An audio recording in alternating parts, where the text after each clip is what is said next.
Nous allons parler sport avec notre invité ce soir et on va parler du Togo et les compétitions africaines, Gomido et Koroki, qui sont éliminés de la première journée. Nous évoquerons également la CAN 2019. La CAF cherche le pays hôte et puis le Ballon d'Or, Modric primé pour une année merveilleuse selon Solari.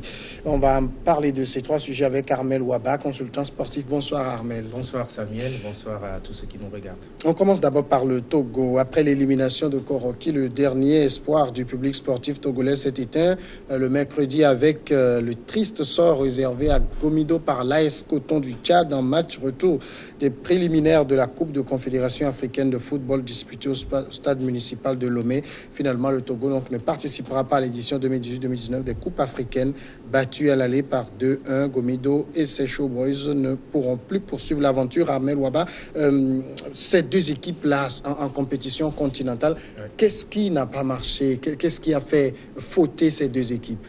Oui, d'abord, je pense l'organisation, l'éternel problème de notre pays. Quand on improvise toujours, ça ne passe pas.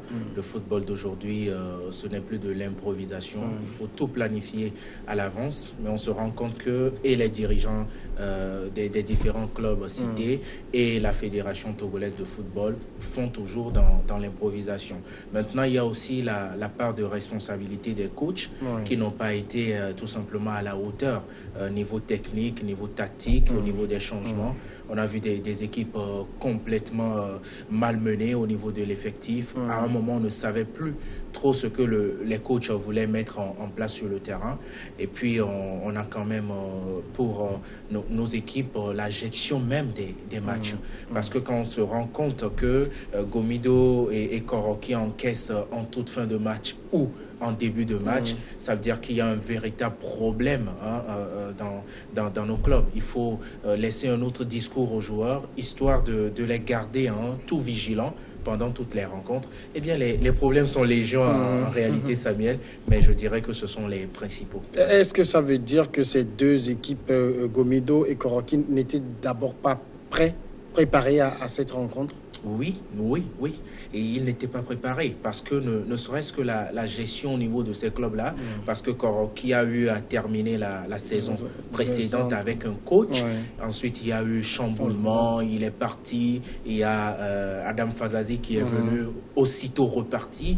Ça ne nous met pas forcément dans de bonnes conditions pour embrasser une compétition continentale. Ça, c'est le haut niveau et ces petits détails-là, ça se paie très cash. Maintenant, ça montre clairement que le niveau du football togolais n'est pas un niveau compétitif au niveau continental. Oui, bien sûr. Il faut avoir le courage de le dire. Et je pense même que c'est un bien de le dire. Parce que déjà, les clubs qui ont ce réel niveau-là ne passent pas par ces tours préliminaires. Ils sont directement reversés en phase de groupe. Donc, ça veut dire que notre niveau, il est jugé trop insuffisant. Et de surcroît, maintenant qu'on n'arrive même pas à franchir ces étapes-là, ça veut dire en réalité qu'on recule. Donc, aujourd'hui, je pense que c'est... Il faut sonner, il faut tirer plutôt la sonnette d'alarme pour dire qu'il nous faut envisager un réel niveau professionnel pour nos clubs. Alors aujourd'hui, ce niveau professionnel, comment on l'envisage? C'est quoi? Ça va être dans le recrutement de joueurs, dans la construction d'infrastructures sportives? Comment on le fait? Ça va être dans la gestion même de la fédération. C'est la fédération qui doit imprimer ce rythme de professionnalisme. Aujourd'hui, on ne peut pas comprendre qu'à l'issue d'un championnat, on ne connaît pas le meilleur buteur. On ne connaît pas le meilleur passeur, on n'a pas les vidéos des matchs. C'est tout simplement de l'amateurisme. Et à ce niveau-là, on ne peut pas prétendre vouloir passer à un niveau beaucoup plus élevé. Il s'agira aussi pour la fédération, à mon avis, de faire du lobbying, tout simplement. Parce que notre problème premier que nous crions sur tous les toits, c'est que le gouvernement ne nous aide pas. Qu'on arrête de se tromper. Le gouvernement a beaucoup trop de charges. L'éducation est là, tous les secteurs sont là. Jamais aucun gouvernement ne pourra assumer toutes ses responsabilités. Donc, c'est aux hommes qui seront aux affaires des différentes disciplines de promouvoir hein, ce qu'ils font. Et aujourd'hui, on ne voit pas une réelle politique de partenariat, une réelle politique de contrat gagnant-gagnant. Ça, on souffrira toujours. Ça veut dire que c'est l'ambition qui manque tout simplement, l'ambition et la vision. Récemment, au Bénin, avec le président Talon, ils sont venus à ce que je disais, au partenariat. Ouais. Voilà, ça veut dire que ce président-là, en tout cas, ceux qui sont aux affaires là-bas, ont un réel projet, une réelle ambition, en tout cas des projets à moyen terme pour leur club. Ce n'est pas le cas ici au Togo, avec tout ce que nous voyons.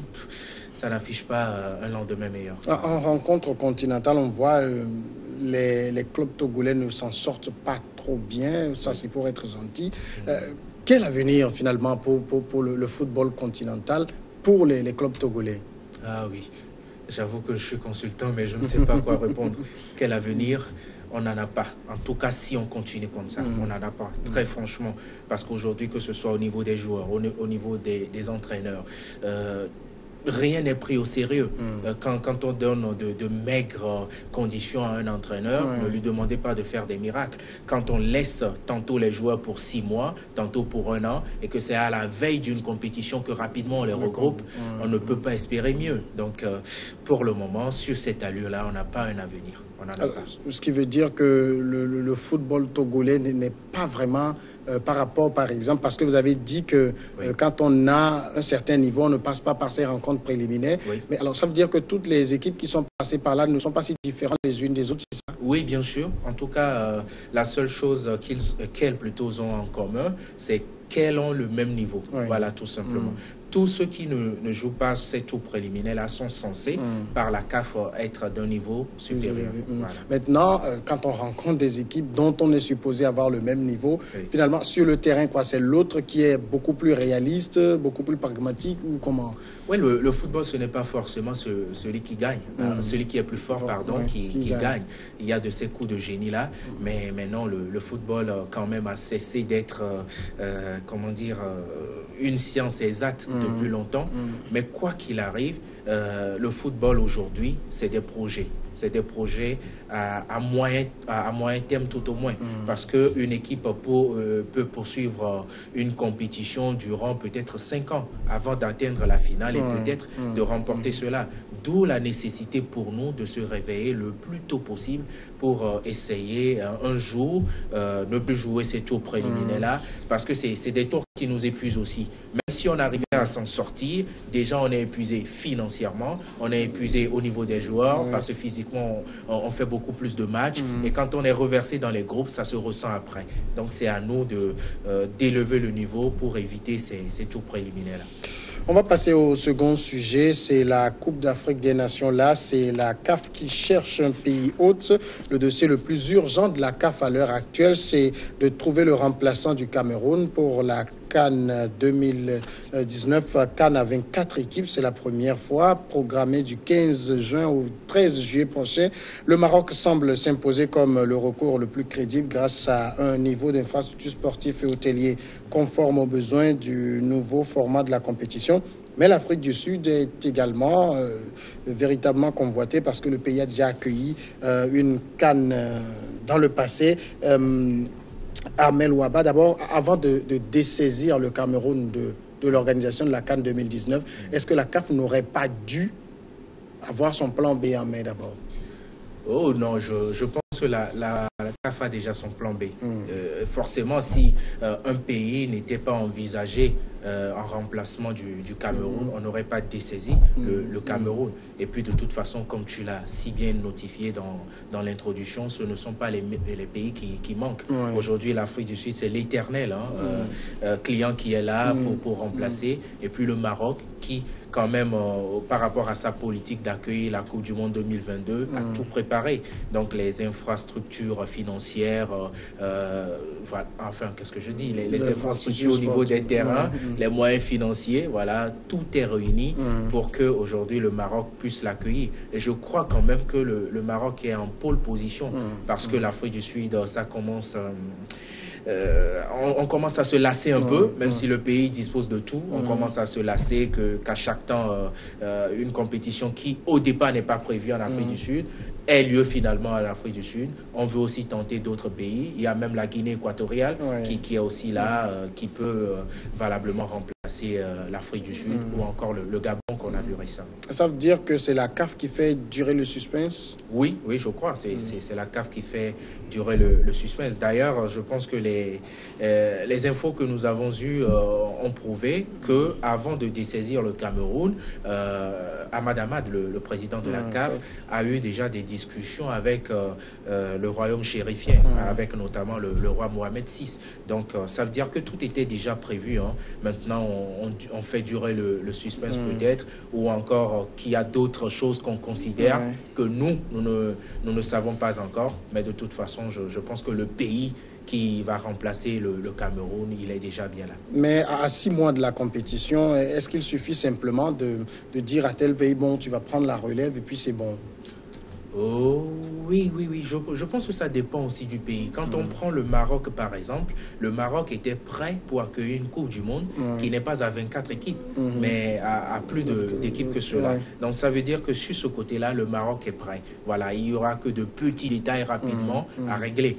Maintenant, quand je prends un pays comme la Guinée équatoriale, certes, elle est prête pour accueillir la CAN, mais pas la CAN à 24 équipes, parce que la Guinée équatoriale l'a eu avec 16 équipes. Donc peut-être qu'à ce niveau, il y a une petite différence. Et donc, comme tu l'as dit, il ne suffit pas de trouver le remplaçant, mais aussi pour le remplaçant de voir si effectivement ce remplaçant-là pourra tenir tous les engagements vis-à-vis de ces 24 formations. Mais au niveau même de la CAF, est-ce que ça ne fait pas un peu, comment dire, ça ne résonne pas un peu mal qu'on attribue et puis quelques temps après on dit le pays n'est pas prêt pour accueillir? Oui, c'est là où, même si je suis d'accord avec le président Ahmad d'avoir dessaisi le Cameroun, je pense quand même qu'il a eu quelques manquements, surtout dans sa communication. Parce qu'il n'y a pas longtemps, il était au Cameroun avec Ito, où il disait non, la CAN sera au Cameroun et finalement. Donc ça veut dire aussi que ce n'est pas quelqu'un de si serein que ça, en tout cas pour ce qu'il nous a montré.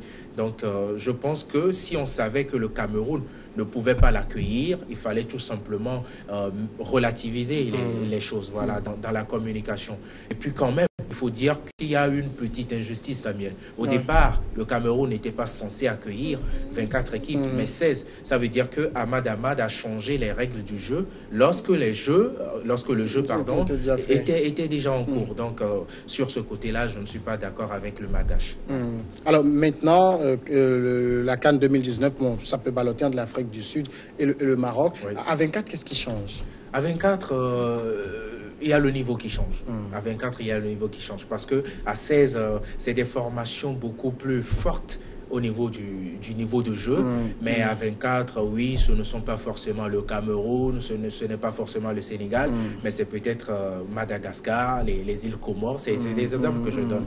Donc des formations qui seront pour la plupart à leur toute première expérience continentale. Ça veut dire que ce n'est pas forcément, même s'il peut y avoir des surprises, ce n'est pas forcément gagné d'avance pour ces nations-là. Et même que des fois, l'apprentissage, il est énormément dur pour ces formations. Voilà. Donc, en termes d'accueil pour le pays qui reçoit, quand c'est 24, ça demande plus de travail. Bien sûr, ça demande plus de travail, ça demande plus d'infrastructures, surtout hôtelières, ça demande aussi plus d'hommes pour la sécurité, parce que les forces de l'ordre qu'on mobilise, tout ça, et puis les sous, quand même, les moyens financiers sont beaucoup plus revus à la hausse. Voilà. Alors maintenant, on a dessaisi le Cameroun de la CAN 2019 et ça semble avoir des conséquences sur les CAN 2021 et 2023.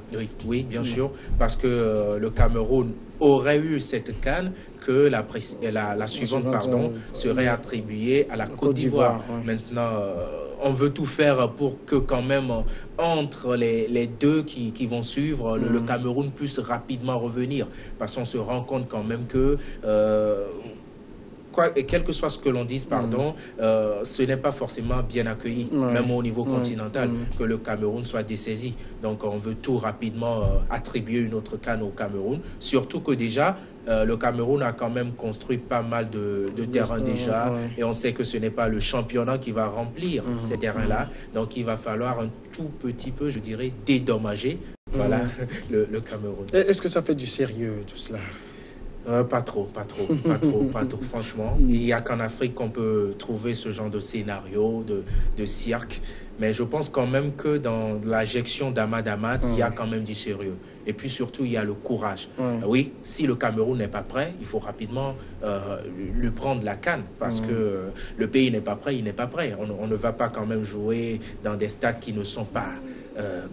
terminé, voilà, comme on l'a eu au Gabon. On a eu les confrères qui ont été au Gabon. On a joué dans des brousses, voilà. Donc, moi, j'ai noté le sérieux et puis le courage du président. Parce que quand même, le Cameroun n'est pas une petite nation du football africain. Et donc, forcément, cette décision qu'il a prise aura des répercussions sur lui-même pour ses mandats futurs, s'il en prévoit. Et ça n'aura aucune incidence quand même sur l'équipe camerounaise elle-même? Oui, bien sûr, puisque l'équipe qui est censée accueillir la compétition est automatiquement qualifiée. Maintenant, le Cameroun, jusque-là, se croyait qualifié. Maintenant, tout change. Il va falloir maintenant pour le Cameroun de se qualifier aussi sur le terrain. Et puis quand même, autre chose à souligner, c'est que le sélectionneur, sinon les deux qui sont là, pour le Cameroun, se servait de ces matchs-là pour tester les joueurs, pas pour forcément un objectif de qualification. Donc voilà quoi, ça fait un peu désordre. Donc on ne s'attendait pas à cette situation. Donc voilà, ce sont là les conséquences pour l'effectif même du Cameroun. D'accord. Troisième sujet, nous restons toujours avec le ballon rond et le ballon d'or. Modric a été primé. Le Croate Luka Modric, sacré ballon d'or lundi dernier, a été récompensé pour avoir accompli une année merveilleuse avec un troisième titre consécutif en Ligue des Champions et une finale au Mondial 2018, a estimé mercredi son entraîneur du Real, Santiago Solari. C'est son année, la lumière doit être sur lui et sur son mérite. Il a accompli une année merveilleuse. Alors d'abord, le choix de Modric, est-ce que ça vous a étonné personnellement? Non, pas du tout, pas du tout. Moi j'ai dit Modric premier, Modric deuxième, Modric troisième. Plus que la saison, c'est la carrière du joueur qui est récompensée. C'est un joueur formidable et par rapport à ce qu'il montre depuis 3-4 ans déjà, c'est le couronnement d'une carrière. Et puis quand même cette saison, avec ce que Modric réalise avec la Croatie, c'est tout simplement fort dans l'entendement au niveau du monde footballistique. Et Modric, oui, même si des gens ont voulu inventer d'autres ballons d'or, moi je pense qu'il est tout mérité. Il est tout mérité parce que Modric, ce n'est pas quand même 60 buts dans la saison, mais c'est une vision de jeu hors norme. C'est le régulateur du jeu. Il y a de ces joueurs-là qui font un boulot ingrat. Et depuis quelques années, les ballons d'or récompensent toujours les attaquants, les buteurs, les deux monstres qu'on connaît.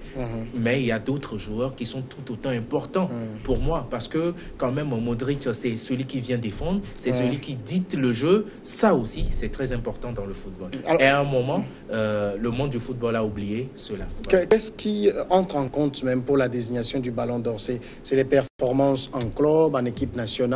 C'est quoi qui entre en compte? Ah oui, sur ce sujet-là, je pense que tout n'est pas clair. En tout cas, que ce soit au niveau de la FIFA ou au niveau de France Football qui a repris son bien. Voilà. Maintenant, pour la FIFA, à l'époque, on nous disait que ce sont les performances individuelles. C'est-à-dire que même si votre équipe n'est pas allée bien loin dans une compétition, il suffit que vous, personnellement, vous fassiez d'impressionnantes statistiques et puis vous êtes ballon d'or. C'est ce qui a fait qu'en 2010, à la place d'Iniesta ou peut-être de Schneider, le néerlandais, on a remis le ballon d'or à Messi. Moi, je suis supporter du Barça, mais je n'ai jamais accepté cela parce que Messi ne méritait pas ce ballon d'or-là. Voilà. De même, en 2013, on a vu Ribéry qui était étincelant avec le Bayern. D'ailleurs, un triplé. À l'arrivée, c'est Cristiano Ronaldo. Maintenant, ça, c'est pour la FIFA. France Football considère autant les prestations individuelles que autant ce que votre équipe pas montré lors de la saison. Donc, quand vous voyez un Cristiano Ronaldo ou Modric qui s'en sort avec la Champions League et amène l'équipe nationale croate à la finale de la Coupe du Monde, c'est des choses qui pèsent. Et puis, on n'en parle pas trop, mais il y a aussi un élément qui pèse énormément, c'est le charisme même du joueur. Le charisme, ça compte énormément. Quand vous prenez Messi et Cristiano, ils ont un tel charisme qu'ils n'ont pas besoin de faire une trop grande saison. Voilà. Mais à l'inverse, un autre joueur, par exemple Mohamed Salah cette année, ce qu'il a fait, c'était sensationnel. Maintenant, le retrouver à une 6e ou 5e place, ça c'est parce que, quoi qu'il en soit, l'Égyptien manque encore d'un charisme au niveau international. Alors maintenant, ce choix, c'est les journalistes qui le font, c'est ça? Oui, cette fois-ci, ce sont les journalistes. Même un journaliste togolais l'a fait, voilà, à travers le monde. Alors maintenant, c'est Luka Modric, ça veut dire quoi? C'est la fin du règne des deux monstres? De Cristiano et de Messi, moi je voudrais bien, parce que si on veut toujours continuer cette rivalité, on n'en finira jamais. Et donc ne commettons pas l'erreur d'attribuer encore un ballon d'or à l'un d'entre eux, parce qu'ils sont déjà à égalité, c'est bien. Maintenant, quand même, eux, ils ne sont pas satisfaits, parce que quand vous regardez ce que Cristiano refait cette saison, je pense que dans un coin de la tête, il a encore ce ballon d'or en tête. Et puis Messi aussi, qui de son côté a dit à ses dirigeants clairement, écoutez, monsieur, mon objectif premier cette saison, c'est la Champions League. Sachant très bien que c'est une compétition qui compte énormément pour le ballon d'or. Alors Samuel, ils ne sont pas d'accord avec nous. Alors, est-ce que ça veut dire quand même que... il y a certains qui estiment que parce que Cristiano aurait quitté le Real, ce qui n'aurait pas vraiment réjoui un certain nombre de personnes, ça l'aurait pénalisé sur le podium d'arrivée? Non, pas du tout. Pas du tout. Arrêtons cette histoire-là. Je pense qu'il faut être de mauvaise foi. Et j'ai constaté que ce ballon d'or cette année, beaucoup ont forcément voulu trouver quelqu'un à la place de Modric, alors que c'était une évidence, quoi. Varane a remporté la Champions League, la Coupe du Monde. Mais entre lui et ce que fait Modric sur le terrain, il n'y a pas photo. Si c'était le cas, si c'était juste pour attribuer le ballon d'or à ceux qui ont gagné, on pouvait aussi le donner à quelqu'un qui est resté sur le banc pour son équipe. Voilà. On avait aussi pensé qu'un Mbappé ou un Griezmann serait venu sur le toit du monde. Oui, cette année. Pas moi en tout cas. Pour Mbappé, il reste encore du temps. C'est un joueur étincelant aussi. Oui, très étincelant, surtout avec son âge. Il est très jeune, ça résonne fort. Mais le Paris Saint-Germain n'a pas fait grand feu en Ligue des Champions. Même dans l'équipe française, ce n'est pas forcément lui l'homme providentiel. On voit qu'il y a changement entre lui et puis Griezmann. Un ballon d'or, c'est le leader même de son équipe. C'est celui qui peut à lui tout seul changer le cours d'une rencontre.